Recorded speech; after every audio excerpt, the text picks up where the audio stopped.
तुम आरक्षण को खत्म करना चाहती हो, तुम संविधान को बदलना चाहती हो, तुम जैसे लोगों का मुंह काला हो और हम जैसे लोग ये नहीं होने देंगे। सावित्रीबाई फुले जी को आप जानती हो कि नहीं, मुझे नहीं पता, बट इस देश में सबसे पहले जो महिलाओं के लिए स्कूल है उन्होंने खोला था। तो आज तुम पढ़ लिख कर इतना चबड़ चबड़ करती हो। डॉक्टर बाबा साहेब आम्बेडकर जी ने जो नेक काम किए हैं, जो संविधान को लाए हैं, जो बदला है, वो कोई नहीं कर सकता। जय भीम। पिछड़ी जाति के समाज के लोगों को तुमने चूहा कहा है, तो कंगना रनावत तुमने उन्हें अब्यूज किया है। पिछड़ी जाति के लोगों को बुरा बोलने के लिए कंगना रनावत तेरा मुंह काला। अगर तुम इंसान हो तो उन सब से माफी मांगो। हर इंसान एक समान है। जब ऊपर वाला ईश्वर हर एक इंसान को सूरज की किरणें और चांद की रोशनी देता है, तो कंगना रनावत तुम कौन होती हो? इंसान जातियों को अलग अलग करने वाली और ऊंच नीच में भेदभाव करने वाली तुम कोई नहीं हो। इसलिए तुमने पिछड़ी जाति के लोगों को चूहा कहा है। चूहिया तुम हो। सो चूहे खा के हज को चली कंगना रनावत, तो तुम हो चूहिया, ना कि हमारे लोग हैं। हिंदुस्तान का संविधान पढ़ो। आज तुम आजाद हो बिकॉज हमारा संविधान स्ट्रांग है। डॉक्टर बाबा साहेब आम्बेडकर जी ने जो नेक काम किए हैं, जो संविधान को लाए हैं, जो बदला है, वो कोई नहीं कर सकता। जय भीम। पुराने ज़माने में औरतें हस्बैंड के मर जाने के बाद सती की जाती थी, उनके बाल निकाल दिए जाते थे। आज तुम आज़ाद हो क्योंकि हमारे लिए संविधान है, हमारे लेजेंडों ने हमारे लिए बलिदान दिया है, और तुम हमारे पिछड़ी जाति के लोगों को, हमारे समाज को तुम अब्यूज़ करती हो। ये मत भूलो कि तुमने झांसी की रानी के ऊपर फिल्म बनाई थी। कौन थी वो?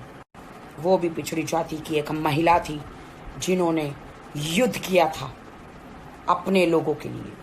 भूल गई? उसके लिए तुमने काफ़ी अवार्ड बटोरे हैं, तुमने काफ़ी पैसे कमाए हैं। तो अब्यूज़ करना बंद करो, माफ़ी मांगो हमारे लोगों से, हिंदुस्तान से माफ़ी मांगो। तुम्हें मौका देते हैं, माफ़ी मांगो। तुम्हें सिर्फ अधिकार है नेपोटिज्म और सुशांत के न्याय के बारे में आप बात करो। हिंदुस्तान के संविधान के बारे में, हिंदुस्तान के लोगों के बारे में, हिंदुस्तान के लेजेंडों के बारे में जब तुम्हें पता नहीं है तो उसके बारे में बात मत करो तुम, ठीक है? तुम आरक्षण को ख़त्म करना चाहती हो, तुम संविधान को बदलना चाहती हो, तुम जैसे लोगों का मुंह काला हो और हम जैसे लोग ये नहीं होने देंगे। हम देश के साथ हैं। कंगना सावित्रीबाई फुले जी को आप जानती हो कि नहीं, मुझे नहीं पता, बट इस देश में सबसे पहले जो महिलाओं के लिए स्कूल है उन्होंने खोला था। तो आज तुम पढ़ लिख कर इतना चबड़ चबड़ करती हो, तो तुम्हें उन्हें धन्यवाद देना चाहिए, उनकी आरती उतारनी चाहिए, उनको पूजा करनी चाहिए।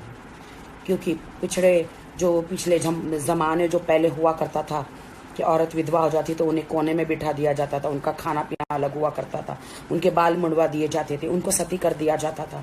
औरतों के लिए कोई भी सुविधाएं नहीं थी। तो इनका शुक्रगुजार करो कि आज तुम आज़ाद हो। सब फीमेलें आज़ाद है।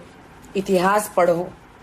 अगर दिमाग में बुद्धि काम नहीं कर रही है, इतिहास पढ़ोगे तो पता चल जाएगा कि सावित्रीबाई फुले जी ने कितने अच्छे काम किए। कंगना रनावत, संविधान पढ़ो। संविधान नहीं होता तो तुम्हें जौहर करना पड़ता, और अनफॉर्चुनेट अगर तुम विधवा हो जाती तो तुम्हें सती हो जाना पड़ता, एक कोने में बैठे रहना पड़ता, संसार से अलग कर दिया जाता, और तुम दूसरी शादी भी नहीं कर सकती थी। इसीलिए संविधान पढ़ो, सोचे समझे बगैर मत बोलो। संविधान ना होता तो आपको सती कहलाना पड़ता। संविधान ना होता तो आप ये पढ़ लिख कर स्कूल भी नहीं जा पाती, कुछ नहीं कर पाती। यहाँ तक जो बॉलीवुड में आके जो तुम स्टार बनी हो, हम बने हैं स्टार, जितने भी स्टार बने हैं लोग, संविधान नहीं होता तो इतने कामयाब भी हम नहीं होते, और महिलाएं खास करके इतनी आगे नहीं बढ़ पाती। बहुत सारे लोगों की माँओं ने बर्तन मांजकर, सड़कों पर झाड़ू लगाकर अपने बच्चों की परवरिश करी है, तो उन लोगों को तुम अब्यूज मत करो। ईश्वर न करे कि तुम्हारी माँ ने ऐसा कुछ तुम्हारे लिए किया हो, लोगों के बर्तन मांजकर, सड़कों पर झाड़ू लगाकर, लोगों के टॉयलेट धोकर तुम्हें पढ़ाया हो। अगर तुम्हें अच्छी परवरिश मिली है तो वो संविधान को धन्यवाद कहो, ईश्वर को धन्यवाद कहो। तो दूसरों को, पिछड़ी जाति के समाज को तुम अब्यूज मत करो। झांसी की रानी में जो असली किरदार जो निभाया था झलकारी बाई, वो एक बहुजन समाज की बेटी थी जो अपने लोगों के लिए लड़ी थी। तो क्या ये आप भूल गई? तो आप सुशांत के लिए न्याय मांगो, उसके खूनी को तो हम भी ढूंढ रहे हैं। 4 फोटो मोदी जी के साथ क्लिक कराने से आप देश के प्रधानमंत्री नहीं बन जाएगी। तुम 4 फोटो तुमने क्लिक कराए, हम तो मोदी जी के पास उधर जाके हम उनको खुद मिलकर आए हैं। और मोदी जी से एक बार नहीं 2-3 बार हम मिले हैं, लेकिन हमने कभी नहीं सोचा कि हम देश को हाथ में ले लेंगे। मोदी जी के साथ 4 फोटो खिंचवाने से, मोदी जी को 2-4 बार मिलने से तुम खुद को प्रधानमंत्री समझ के बैठी हो क्या? गलतफहमी में जीना बंद करो कंगना रनावत।